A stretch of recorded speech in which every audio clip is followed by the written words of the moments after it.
Hello, Amanda from Parts Remote and Removed from the library. Another book review for you, but this one is a book that you can probably skip. It's The Sisters of Shadow and Light by Sara Larson. I wanted to like it. I'm a sucker for cover art. It's a fantasy story. It has sisters in it. These are all things I like. What is the story? So there are two sisters, one magical, one not magical.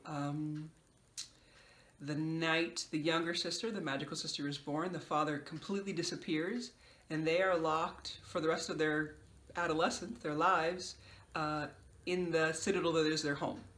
No explanation. They have one servant and caregiver, and also family member, by friendship rather than blood, who's able to come and go out of the citadel, and she keeps them alive, brings them food and things like that. But otherwise, it is just the two girls, their mother, and their servant for 18 years. You get the sense that this creates a lot of strife, but you also, the author gives you this idea that the sisters are incredibly close, but she never gives it to you in the book. Almost like it's an assumptive thing. Being a sister makes you close, which is something that I can say is not true. I have two sisters. It takes work. It's a good thing, but it's not something that happens on its own. The magical sister spends a large part of the novel locked in her mind. Part of the way her magic manifests itself is that she's unable to communicate. So you have a relationship built on nothing. They talk about her inability to learn, to her access to language and concepts because she has so little time outside of her own mind. So again, if she can't learn basic vocabulary, then how can she learn to love her sister? It's forced. The other part of this book that's really challenging is it's a very heteronormative, non-feminist view of life. A male character is introduced into the citadel, so these four women see the first man for 15 years. He comes to the magical hedge, and there's no explanation as to why. And even as the entire novel resolves, we're never told why it is the magical hedge let this one person in. And then you have the fact that the girls fall head over heels in love with him. First Y chromosome they've ever been exposed to, they're magically in love.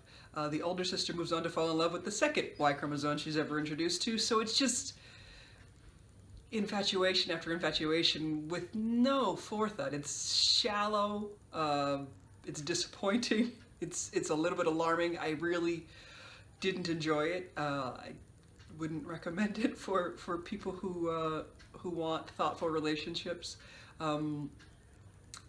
There's another point where the girls, or one of the girls, is not sure what to do. These new male characters that are brought into her life, she wonders why they're making the decisions for her, but she figures since she doesn't have any idea, she'll just let them decide instead. That sticks a knife in my heart. That is appalling. I can't imagine any human being living their life that way. We're all autonomous entities. We have our own thoughts and our own feelings, and we are the agents of our own lives. So giving over your authority to those who know better, specifically if they are men, is just not okay. So what's good about the story? The magic is fascinating. It's a magical race of beings called the Paladin. So the girls are both half paladin, half human. You have the two worlds connected. The gateway that connects them is fascinating. Why they're connected and why they're separated is also very interesting. Another mark against this book, it is part of a series, and the author does not tie up enough of the story to make it a standalone. You really are left not enjoying any sort of conclusion to the story. A little bit of the plot resolves itself, but more of it's left unanswered. You're really meant to read the next book, so there's almost zero satisfaction in having read the whole book anyway. Gosh, if you like magical stories, if you like considering what it's like when two different races of beings come into contact with one another, it's interesting. I think it could be a good thought experiment. I think it's more like expose yourself to things that you shouldn't do when you write your novel. But she has other books out there. Maybe others are more stand-up than this. But Sisters of Shadow and Light, not getting a thumbs up from me. That's all. Bye-bye.